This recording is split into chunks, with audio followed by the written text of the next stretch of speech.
Hello everybody, welcome to the Wonky Angle, where I talk about electronic music, both new and old. And today, I'm finally talking about the new album from Comaduster, Memory Echoes. Alright, I've taken my sweet time getting around to this one, but it is finally time for us to talk about the one and only Real Cardinal, aka Comaduster, the Canadian producer known for his mixes of IDM, metal, industrial, drum and bass, dubstep, ambient, and plenty more. I've covered this guy's work a number of times in the past and done a video on each of his full-length albums, most of them being covered when they were brand new, although as a result all my videos on him are very old at this point. You can find a link to a playlist of those videos in the description. Though since it's been such a long time since I last talked about him, I'll give a brief recap of my history with this guy.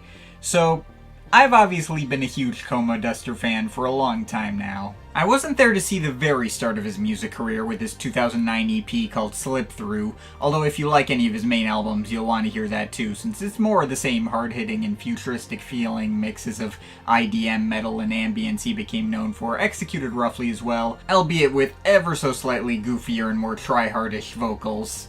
But my jumping on point was his full-length debut from 2013, Hollow Worlds. I first discovered him way back in the earliest days of this channel, back in early 2016, when my audience was small enough that I could just look at random commenters' requests and actually fulfill them for free. One guy recommended I check out Hollow Worlds, so I just did. And it turns out I absolutely loved it. At the time, I likened it to like a halfway point between the hyper-complexity and high-detail abstract approach of Audiker and the hard-hitting metal drum and bass fusion of Pendulum. The guy's vocals even sounded slightly Rob Swire-esque, albeit a bit more understated. Back then, I also compared him to BT, because of course I did, as well as the festival-ready EDM and electro house textures of Knife Party. I'm not sure if those would have been among the first names to come to mind now, since his stuff obviously wasn't as commercial as theirs, but it's close enough to the right ballpark in terms of general sound palette. That was also before the whole neuro scene really started to gain traction, so didn't have as many comparison points in that sphere.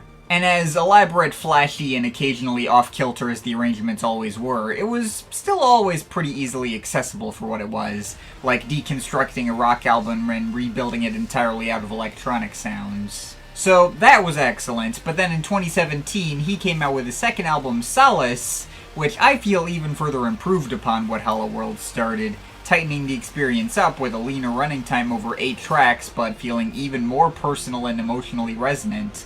Also attaching a super elaborate sci-fi concept about primordial cosmic beings and the rebirth of the universe and stuff, which was very cool too, although not something you absolutely need to wrap your head around in order to fully enjoy the project. It's just as effective when purely taken as a loose metaphor for various mental illnesses like depression and ADHD and the like. So yeah, not only was that album one of the now exceedingly rare instances of me scoring an album a 9 out of 10 upon release, it obviously ended up as my #1 favorite album of the entire year and one of my favorites of the entire 2010s decade.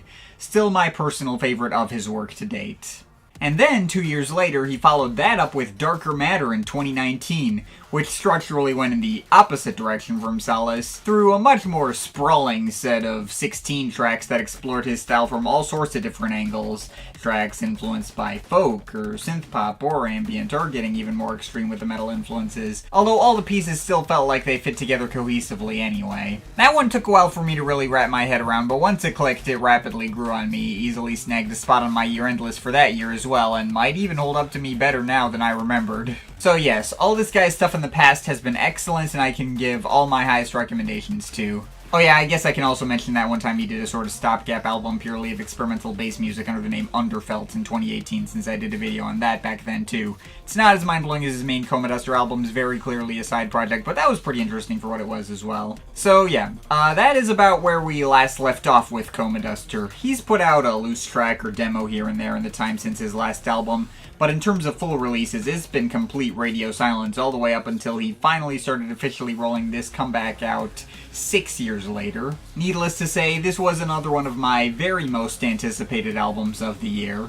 He'd dropped several singles ahead of the album, although I actually avoided listening to any of them out of not wanting to be spoiled on the experience. It wasn't until he finally sent over an advanced digital copy to me a week before the record came out in full that I actually heard any of these tracks. So now it's been over a month since I gave this my first listen. I've been sitting this one for a very long time now. I'm probably giving it like at least 8 listens at this point. And I'll be honest, I think I kinda needed the extra time with this one. It has taken me a really long time to pin down my feelings, and I'm still not sure if I've fully pinned them down even now. It is also true that both Solace and Darker Matter were not one-listen affairs either. I wasn't into either of them the first time I heard them, and it took several listens for both of them to really click with me.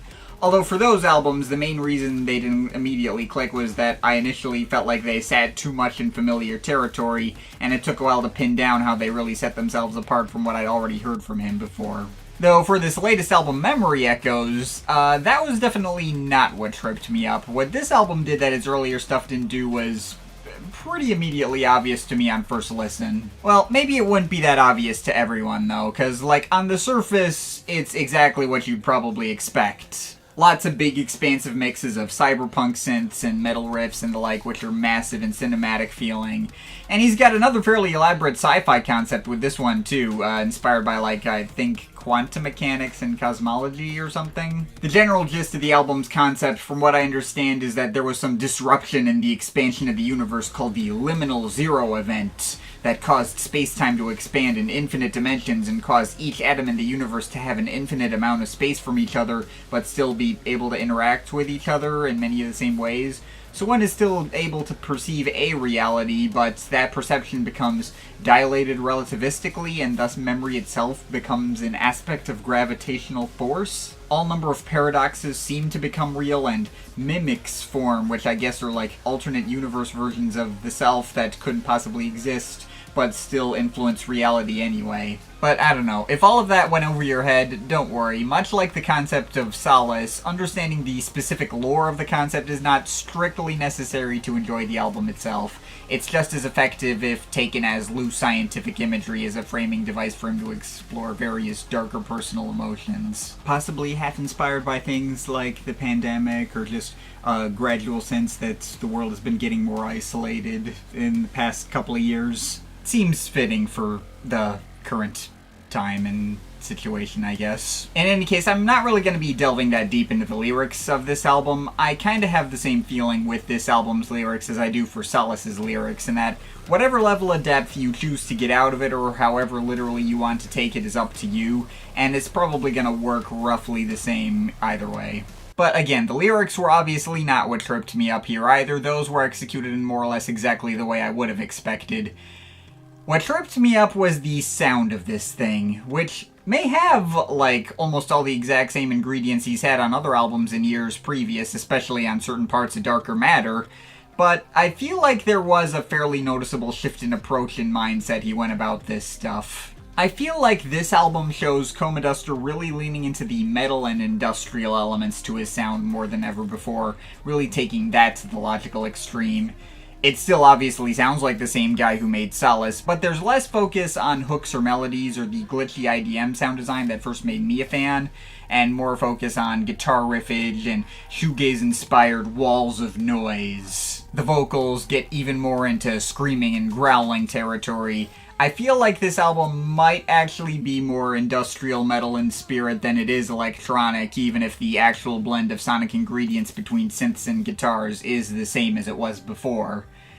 And for those who are familiar with my tastes, you might be able to surmise why I might have spent extra time struggling to really get this to click with me. Artists like Comaduster, along with, Pendulum or Cell Dweller or acts like that, may have been the exception to the rule out of their having much easier inroads for me to get into them through their combining metal influences with electronic scenes I have a much deeper connection with. But on a general level, stop me if you've heard me say this before, I'm not really much of a metal or industrial guy. I'm one of those weird people who could never get into the Downward Spiral by Nine Inch Nails out of finding it to be a bit much and the constant extremity to just get really tiring. And any stuff that has screamed or growled vocals in any of those metal or emo adjacent spheres is usually just an automatic turn off for me regardless of context. Metal is just not really a language I speak, for lack of a better way of putting it, and Memory Echoes tested my limits with elements from that particular sphere of influence more than any other Comaduster album has so far. Truth be told, if this album had come from someone I'd never heard of instead of an artist whose work I've loved for years making his comeback after a 6-year-long hiatus, I probably would have dismissed it as not my thing off the bat and wouldn't have even thought to actually try and review it at all. But this is an artist who I have had that long history with, so I gave it way more chances than I probably would have otherwise in order to simply adjust myself to what he was trying to do. And while my personal, stupid, petty, surface-level hangups with some of these genres on a macro level did probably lead this to be the studio album of his that does the least for me out of the 4 he's put out to date, I still ended up finding it to be a really good time in spite of that, and there have been listens where I feel like I did manage to actually meet it where it was and get it to, like, briefly click all the way. I can't bring myself to personally love it, just because many of the styles he's taking influences from here are not my thing, but I don't have any real concrete criticisms of what he did here outside of that. Every single element of this album that was a turnoff for me, I can easily imagine are going to be exactly the elements of this album that are going to be other people's biggest favorite parts, and what made this his best album to date for those people. And yes, I have already seen people calling this his best album to date. I can't really argue with the people who might have that perspective, since that's obviously just going to come down to your taste. Now, I'm not going to lie about the parts of this album that were a personal turnoff either, because then I wouldn't be doing my job. My own experience of this album was maybe a little all over the place, and many listens I gave it would leave me feeling pretty tired out by the end. But I can acknowledge that most of my reticence towards certain parts of the album is just going to be the equivalent of complaining about spicy food for being spicy. So yeah, let's talk about individual tracks. I will say the first half of this album, on average, did pull me in a fair bit more consistently than the second half. For instance, we start with the title track, and even if this is the kind of track that almost feels more like an album intro sometimes, it still pretty quickly cemented itself as one of my favorite moments here, kind of switching between light and spacey, slow-moving synth arpeggios, a lower-key guitar and vocal passage, and of course all these aggressive shoegaze noise drones that feel massive and epic and really attention-grabbing.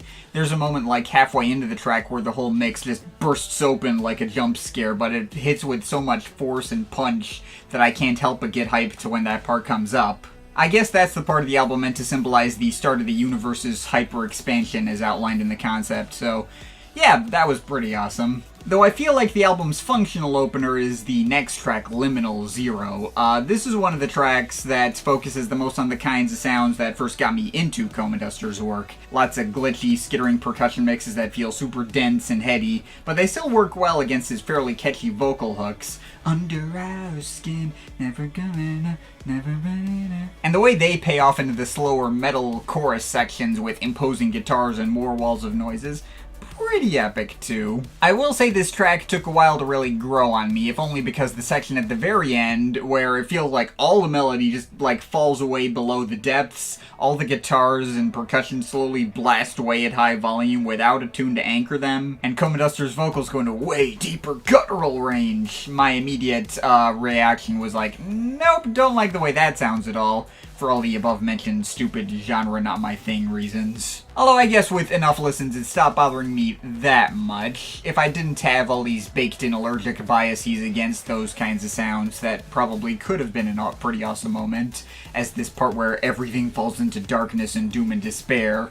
And the main core of the track, aside from that outro, ended up winning me over enough that the whole thing still ended up becoming a highlight anyway. The next couple of tracks stick to sounds that still provide more accessible inroads for me, though. In fact, the next track, Way With Me, might be the album's most accessible moment, kind of doing this 80s synthwave sort of thing with punchy percussion and spacious synth blends, and Comaduster delivering his vocal hooks more straightforwardly. And in contrast to the previous track, the bit near the end where the beat switched to halftime and everything gets more explosive was probably my favorite part of the track. The switch over to another, even stronger vocal hook in that part is one of the parts from this album that is most likely to stick in my memory in the best way. And then we get the album's longest track, Black Sun Rays, one of 2 tracks on this album featuring guest vocals from Mari Katman. both of which I feel fairly directly mirror the two tracks she appeared on back on Darker Matter. This track I feel is mostly meant as a mirror to what they did on his track Riverbound, kind of exploring more of a folksier mix with a lot more acoustic guitar and darker ambience like that track explored, although obviously expanding it to a much more epic extent over a 7+ minute arrangement that gets much heavier and more expansive by the end than Riverbound's much more straightforward and abbreviated, 3-minute arrangement? I think the vocal hooks on this one might be a little stronger too, and the repetitive refrains of "You are the night, you are the road" get a lot more time to build and stick in your head. And skipping ahead a bit, the other track on this album with Mari Catman, called Homeward, is an alternate remixed version of a track Comaduster released as a loose single way back in 2020 called Where Do You Belong Now? I might personally slightly prefer that original single version for the simple reason that it's more understated and focuses more on the ambient and IDM sides to his sound.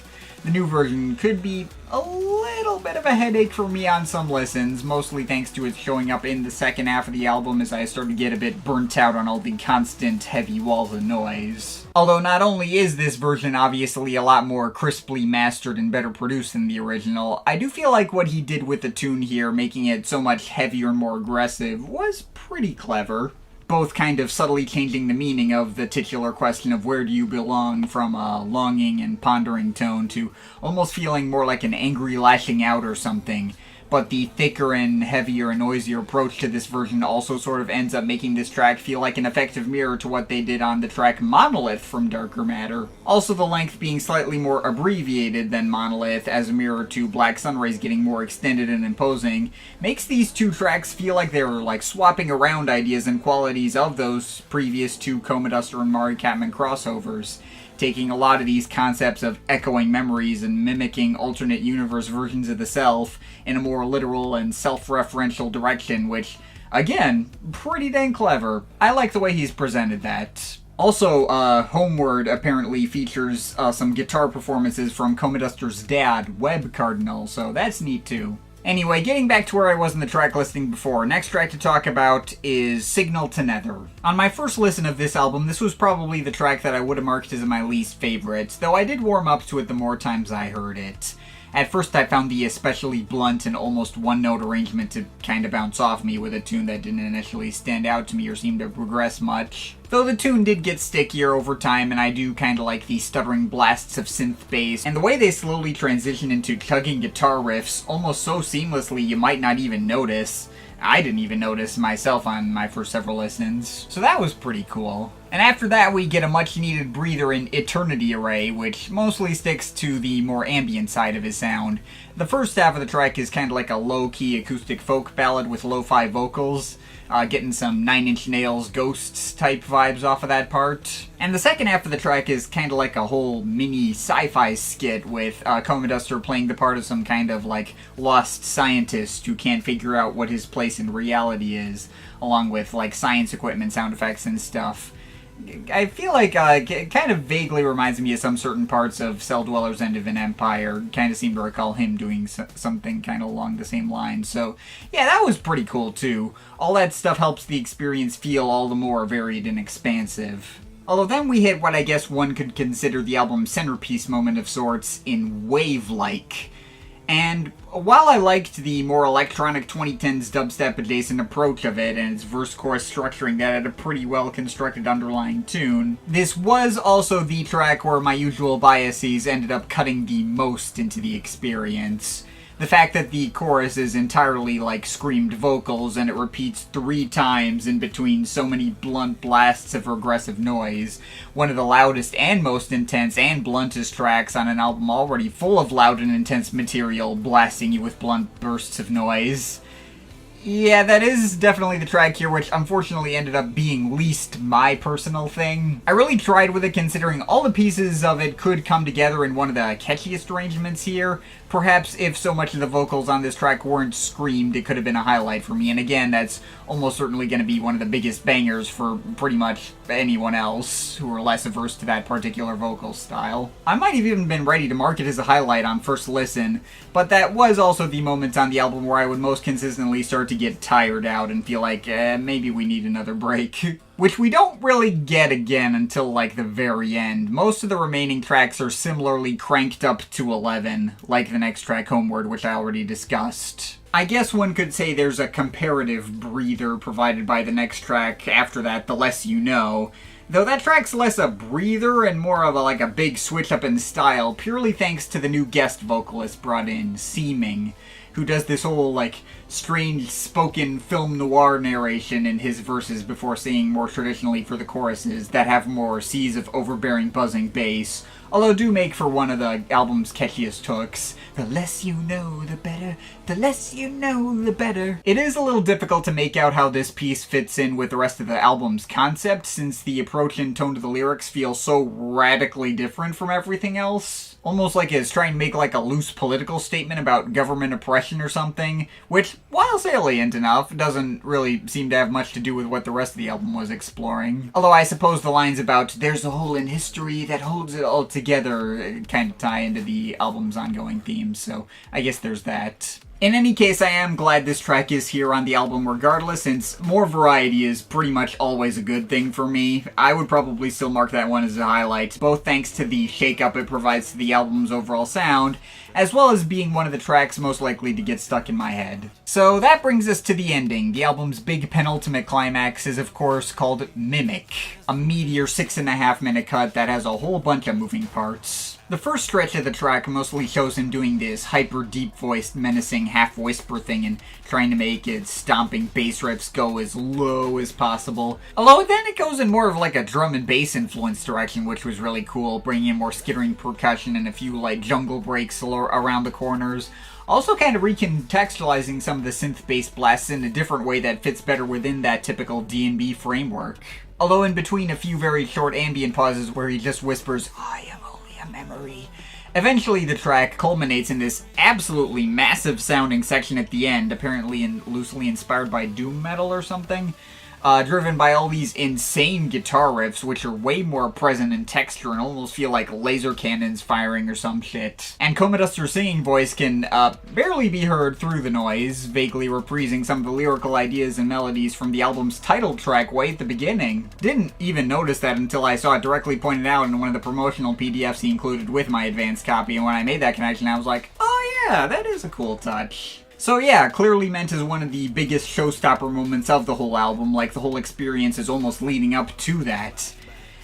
And much like Wave it's another track that I frequently come out wishing I liked more than I actually do. Perhaps this is my ignorance of the genres he's taking influence from speaking again, but by my ears this track lacks enough of an actual tune to fully pull me in. What tune is there feels so low pitched I can barely tell notes apart from each other, as if it may as well not have a tune at all. And that often leads to me just feeling kind of exhausted by the end of it again. Again, probably going to be mind-blowing for pretty much anyone else. I really like all the individual pieces going into it. I think they pay off well into each other. I do still get hyped to when the guitar riffs start in the second half, because they are so massive sounding and attention-grabbing. Everything is in place for this to be one of my biggest favorites on the album, in the same way as his track Escape Velocity from his previous album. And yet it is just that really stupid surface level thing of I can barely make out a melody that keeps it from hitting for me. Also, by this point in the album, I feel too beaten down and tired by the near non-stop onslaught of anguish and noise. It is definitely the album reaching a breaking point of sorts where everything comes crashing down, and I have a lot of respect for what it does. It's possible if this track had shown up earlier on the album I wouldn't have had this problem to the same extent, but it's also something of an unintentional breaking point for me too, where I started to feel like I was having more than my fill of this particular tone. So that finally leads us to the last track and album outro, Passage Aeternum. Not much to say about this track, but obviously it's meant to directly mirror the intro. Mostly just one big crescendo as all sorts of cinematic synth washes and live drumming and Comaduster's vocal hooks, which are quite strong, and return back to more of the clean melodic tone I've always preferred taking the focus. Although it is also the kind of track that just has its one sonic idea with the whole arrangement just constantly moving in one unchanging direction, always feeling like it's about to reach some kind of greater payoff but never actually reaching it, just kind of falling away into ambience by the end. So technically not one of the more interesting cuts in the grander scheme of things, but there is something poignantly fitting about the way that is executed anyway.